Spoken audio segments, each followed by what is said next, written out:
All right, everybody. Um, it's late. It's really late. As you see, my eyes kind of like shiny, and while my nose is kind of stuffy. Um,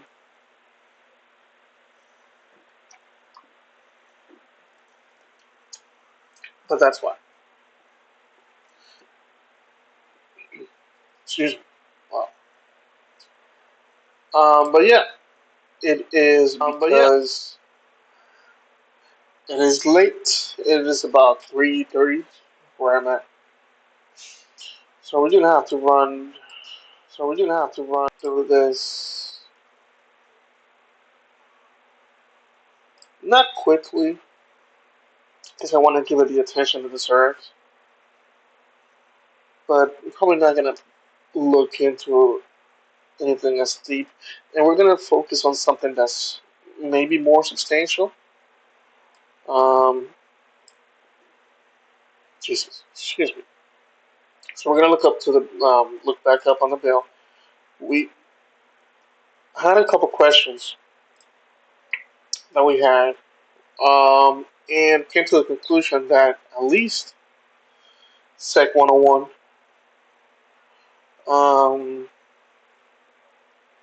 was not a pork bill. Um, at least so far as we understand the process. Just to give a quick recap, from what I understood was that it was supposed to change it. It aimed to change the language on the what do you call it, the payback from FEMA. So basically, um, and this is an assumption on how the process works, because given the what we look through, we only understand the end process of it. So we're assuming all from the first step to the very last process that's before the last process. Uh, um, so how it works is that it gives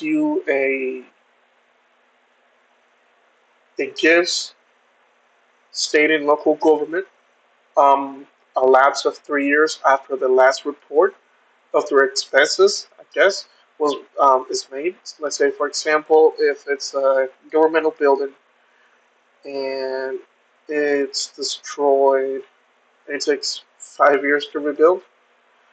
Um, After that 5 years, and I said my last report on the expenses, the FEMA then has 3 years after that to reclaim um, the payments that were made, right? So it wanted to add private nonprofit facilities to that category. Um, I don't know if that would have been a change in the funds. I don't know if the fact that it was made after 3 years um, gave it some kind of special treatment or benefit that I'm not aware of. Um, so that's what we know so far, right? So we're gonna go back and we're gonna keep reading to see if we can find anything else that is um, of maybe more interest, at least in the titles. Um, we try to go one by one. That's why the first one we looked at was Section 101. It was the first one to appear here. Um, so maybe Section 102, because most of these, um, well, a big one is about Israel. So we're going to take a look at that one. And we're going to see other ones. Actually, I think going one by one might be better. That way we don't waste a lot of time, you know.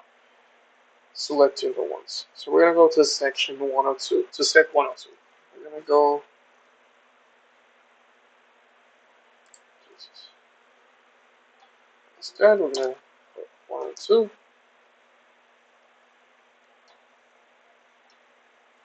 We're gonna go, that's not how it works. Down, down, down, down until we find the big sec 102. Availability of excess funds. Right. Okay. So now we're gonna read and we're gonna see what we find. Okay.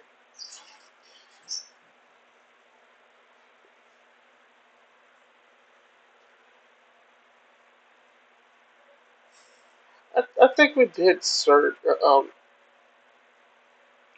through this one, and it was a change of language as well. Um,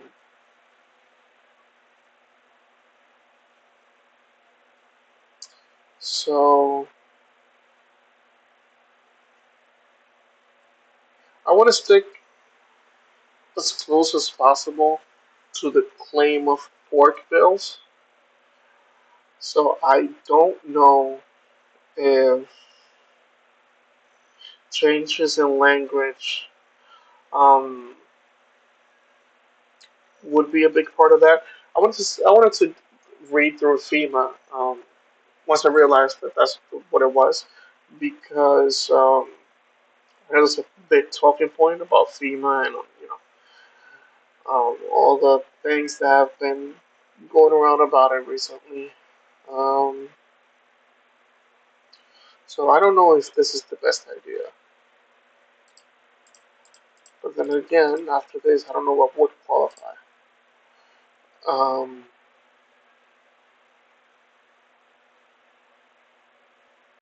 there's only three about it, so let's just do it.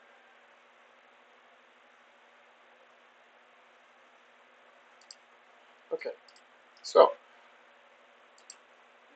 Sec 102, availability of excess funds, and it reads: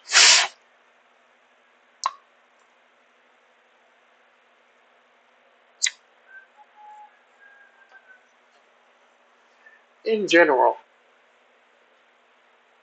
Section 2, yeah,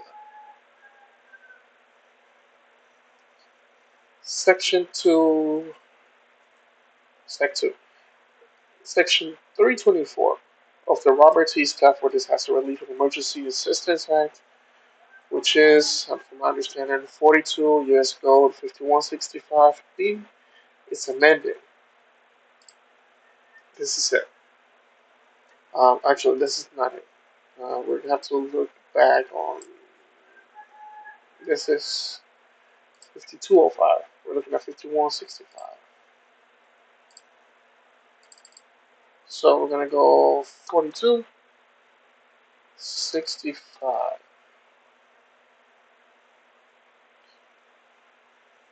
Actually, is that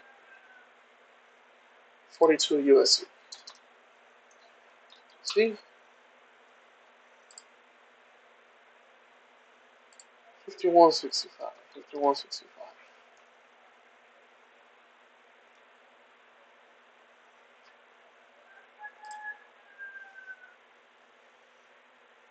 Okay. And we can see here that it's disaster relief, so I don't think it would be crazy to assume that they are related, that they are the same one. Subsection B, right, is amended. One amended in subsection B to A by redesignating to actually is it D? Should be E. Okay. Provide the following percentage rates.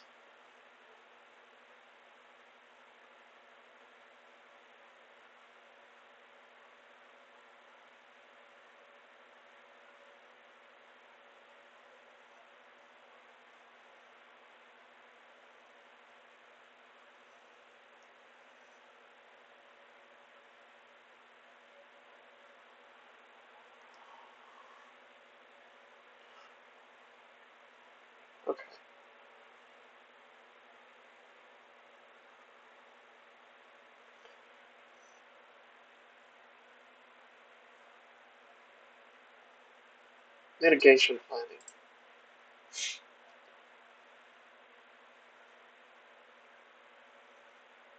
Section 324.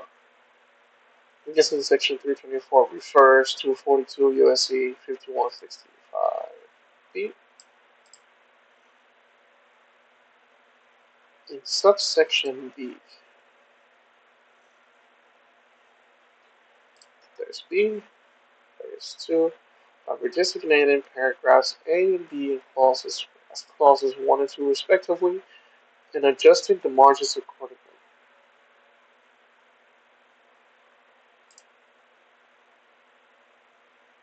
Okay, let's see what this is. Let's read what this is. It's giving us what we're not looking for. So we're gonna read requirement of mitigation plan.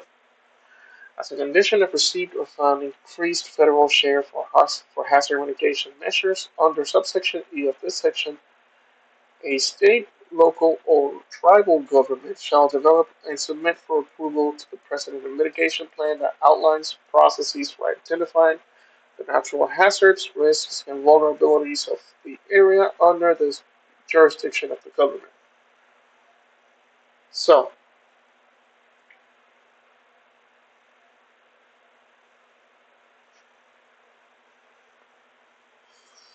it's not that complicated. It's basically saying that,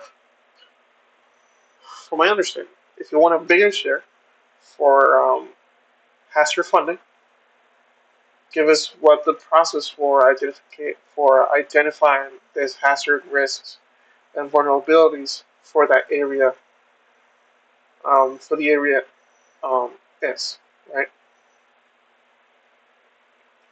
This says here, a state, local, or tribal government shall develop and submit for approval to the President a mitigation plan that outlines processes for identifying the natural hazards, risks, and vulnerabilities of the area under the jurisdiction of the government, right? So if you're a state government, let's say you're New York, and you would like an increase on the hazard fund, for mitigation planning fund, right? You'll have to submit a um, I guess like a report on what the hazards and risk of that area, I guess, of the state would be considered area, quote unquote. Um, let's give you definitions of what it means by area. At least I haven't reached that part, but okay. So that's fairly simple. Local and tribal plans.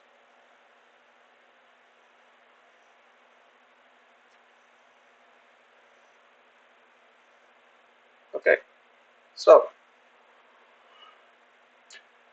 this is each mitigation plan developed by a local or tribal government shall describe actions to mitigate hazard, risks, and vulnerabilities identified under the plan and establish a strategy to implement those actions. Right. So that is also fairly simple. It's going to say that what the um, local or tribal, um, I guess this is referring to Native Americans, I'm not sure.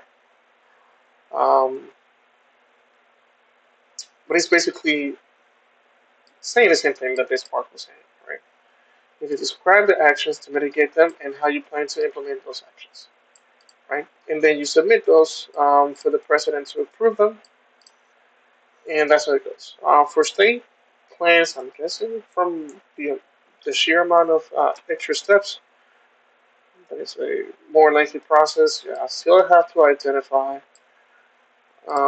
support development of local, so you have to support this, right?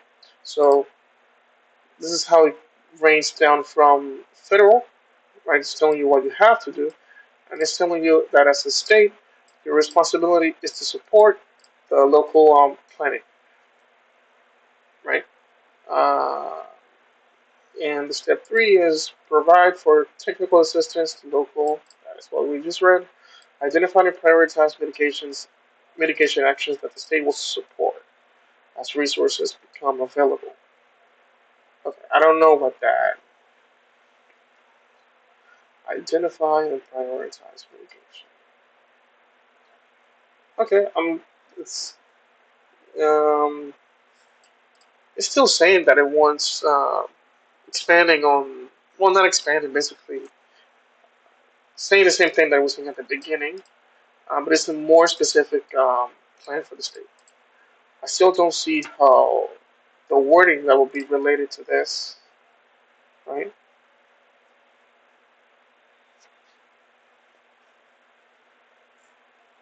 Because this is excess funds. Maybe we're even looking at the wrong thing altogether, right? That's entirely possible. Okay, funding. Okay, now we're talking. Because if we're talking about excess funding, we have to reach the funding part. So, in general, federal contributions under Section 5170C of this title may be used to fund the development and updating of mitigation plans under this section. I don't know if you want to go that deep into it, but we'll just keep reading for now.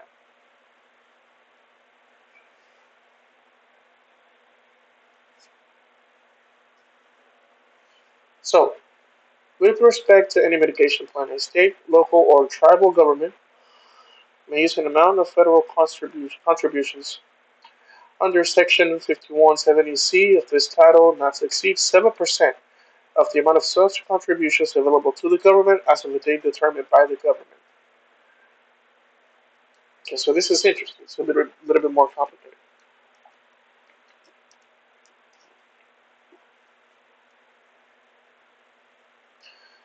With respect to any mitigation plan, a state, local, or tribal government may use an amount of federal contributions under Section 5170C.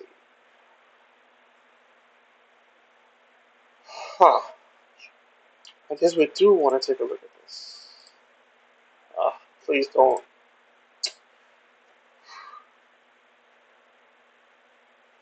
Oh, this is longer. Do we even want to read all of this?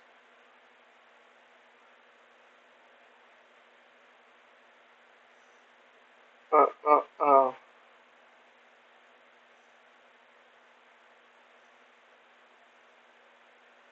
Excuse me.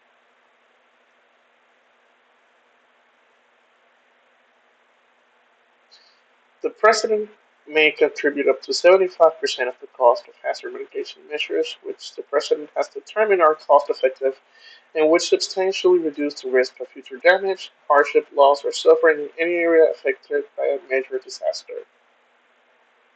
Okay. Such measures shall be identified following the evaluation of natural hazards under section, okay, and shall be subject to approval by the President. Okay, so the President may contribute up to 75%. Doesn't have to. So now we're talking about money, right? So that's 75%.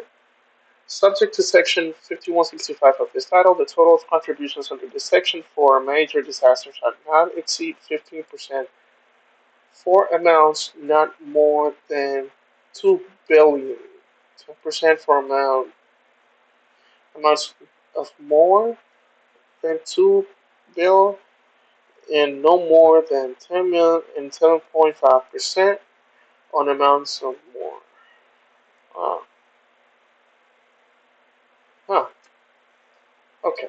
So what was it saying?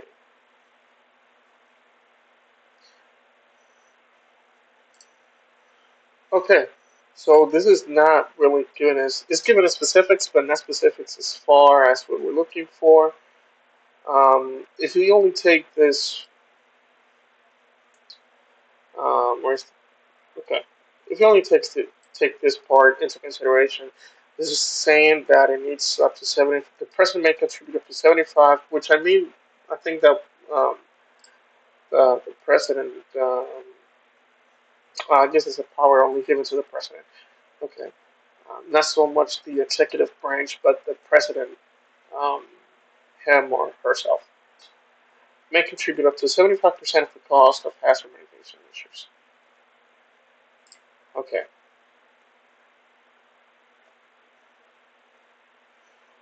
With respect to any mitigation plan, a local, or tribal government may use an amount of federal contributions under Section 5170C of this title not to exceed 7% of the amount of such contributions available to the government as to be determined by the government.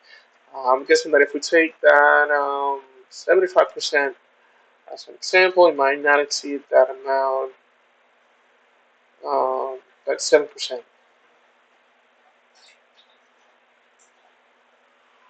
Oh, hi, Bandit. Sorry, that was my dog. Um, okay, let's look for something more specific here. Because,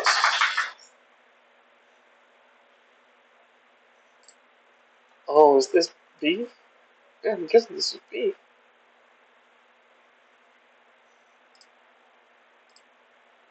Um, okay.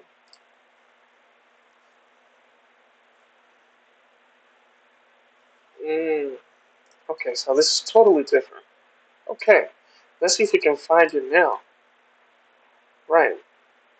Two, by redesignating subparagraphs A and B,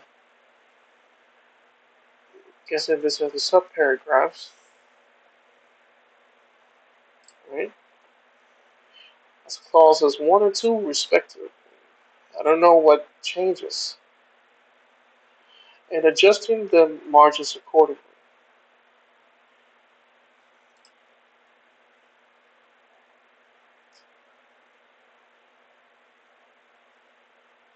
Management cost. This is the definition of management cost.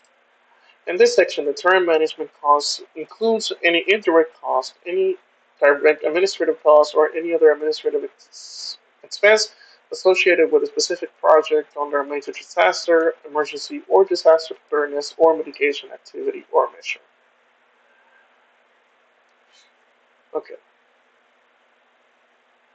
so this is just any costs, whether direct or indirect, um, associated with disaster or preparedness for such.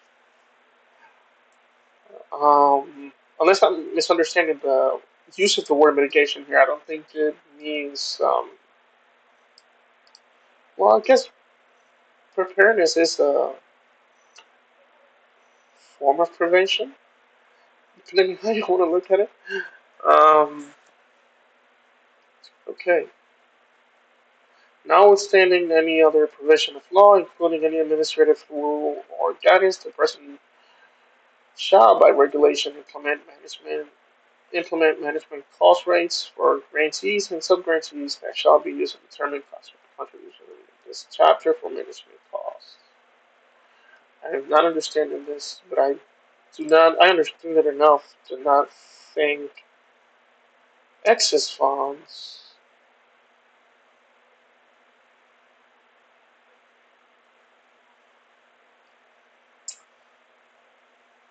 Okay. I don't know what margins it by designating paragraphs A and B as clauses 1 and 2, respectively, and adjusting the margins accordingly. So that is one question that we have, right? I think that's a good question to have. Uh, another. By the way, I'm writing notes because those are questions that I would have if I was to have somebody that was more knowledgeable under matter on the matter. So this is for sec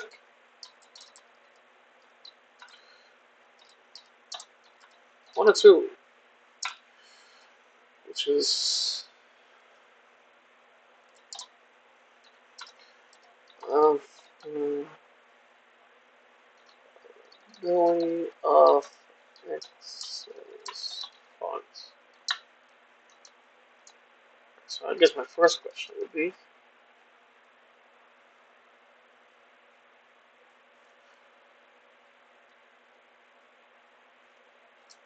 on lines 1 through 4.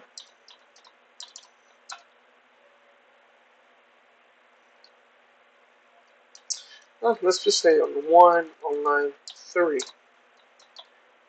it refers to quote Justin margins accordingly.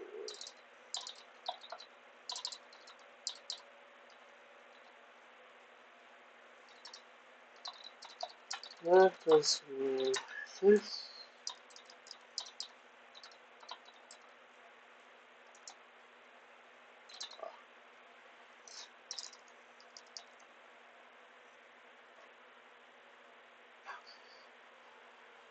And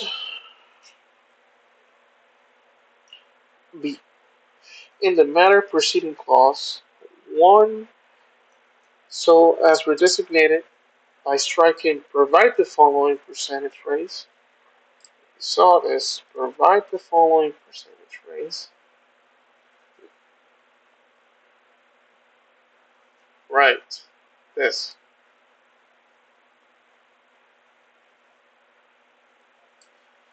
This is referring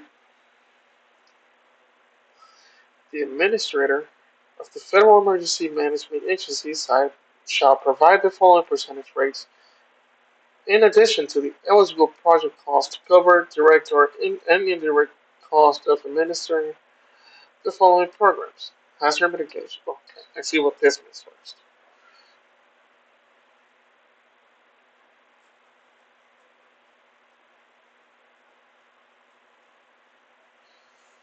Okay. A grantee under Section 5170C of this title may be reimbursed not more than 15% of the total amount of the grant award under such section, of which no more than 10% may be used to be granted and 5% by the subgrantee for such costs. Okay, so an individual, well, a grantee under Section 5170C of this title, reimbursed.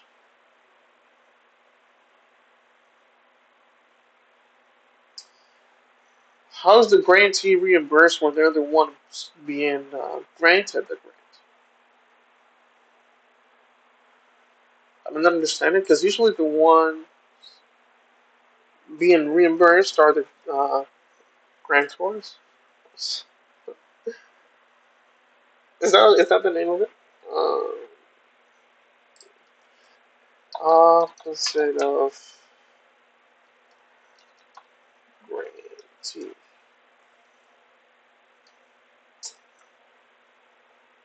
Okay. The lender. Okay. I was overcomplicating myself. The lender. The lender is usually the one getting the reimbursement.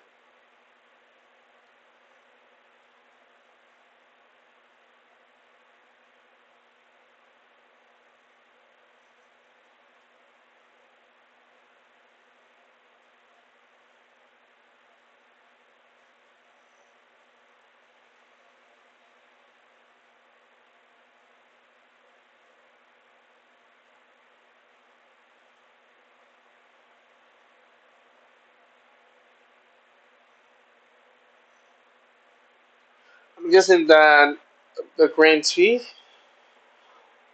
will be reimbursed 15% of the amount spent. Say I have, I'm given 100%, and then I give 15% towards what is designated. I'm guessing that, which will be the 10% um, to me and the 5% to a sub grantee. I also don't know what it means by sub grantee, so I'm gonna have to go ahead and read some definitions, which it does not have. Okay, nice. Um,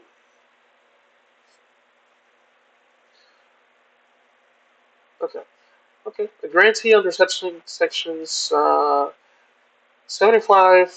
70, 5170B, 5172, 5173, and 5192 of this title may be reimbursed not more than 12% of the total award amount under such sections, of which not more than 7% may be used by the grantee and 5% may be used by the subgrantee for such costs.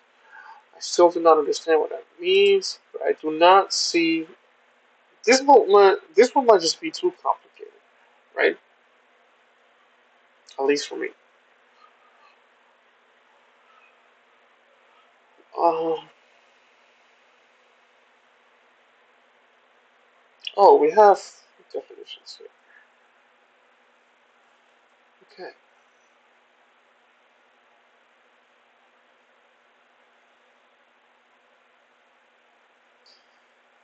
this is giving us.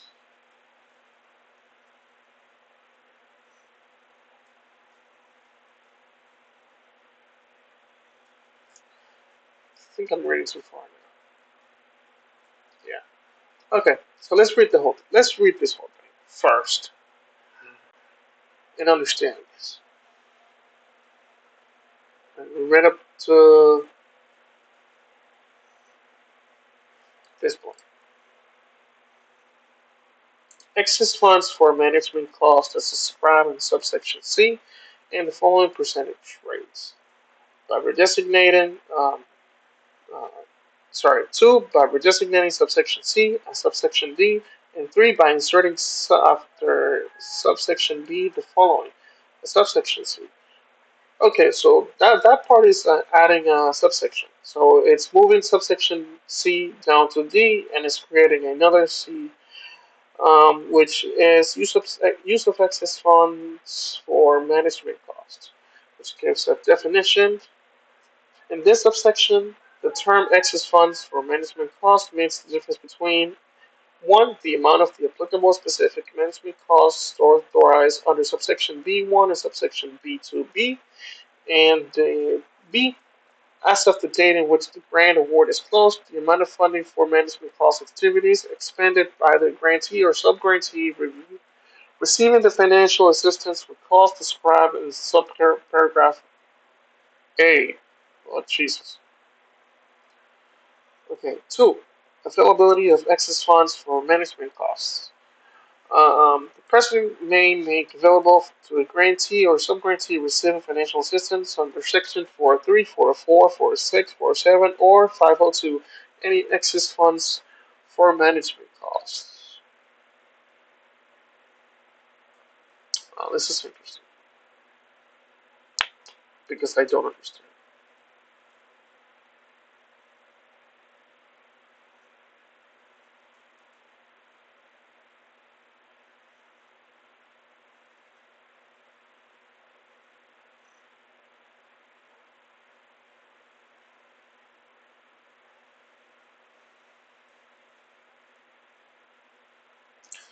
Okay,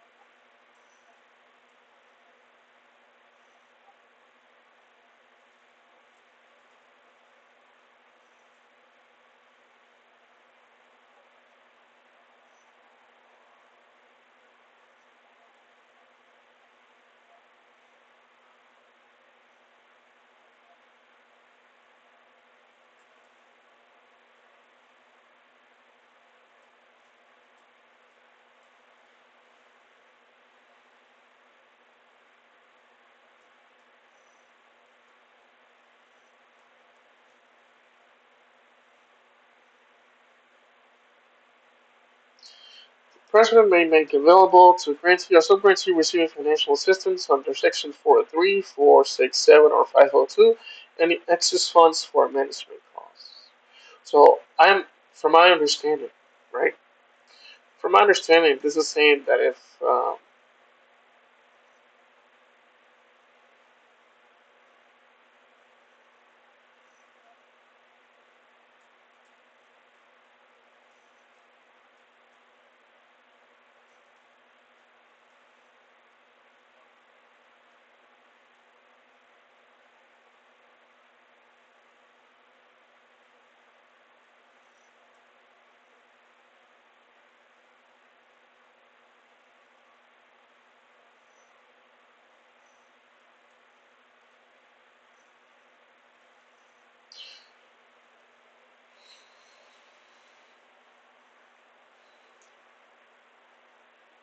this would only make sense if the management costs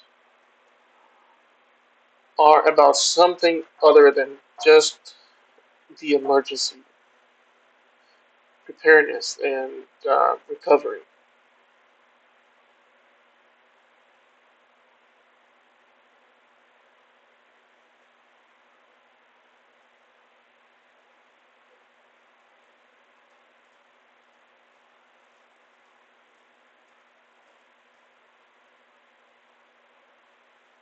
right? Because it's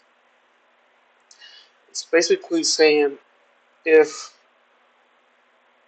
if I'm giving you 100%, right, for management cost, I guess a good question would be what happens to excess funds for a state? I guess it's a good question. What happens to excess state funds?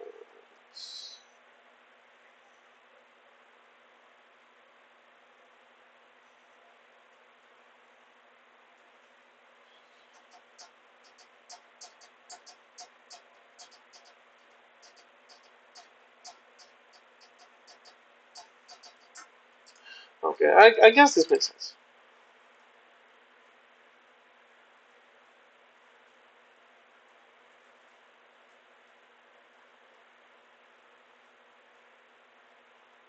Right.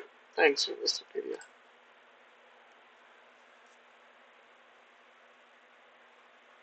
No hate towards it. Swear to God.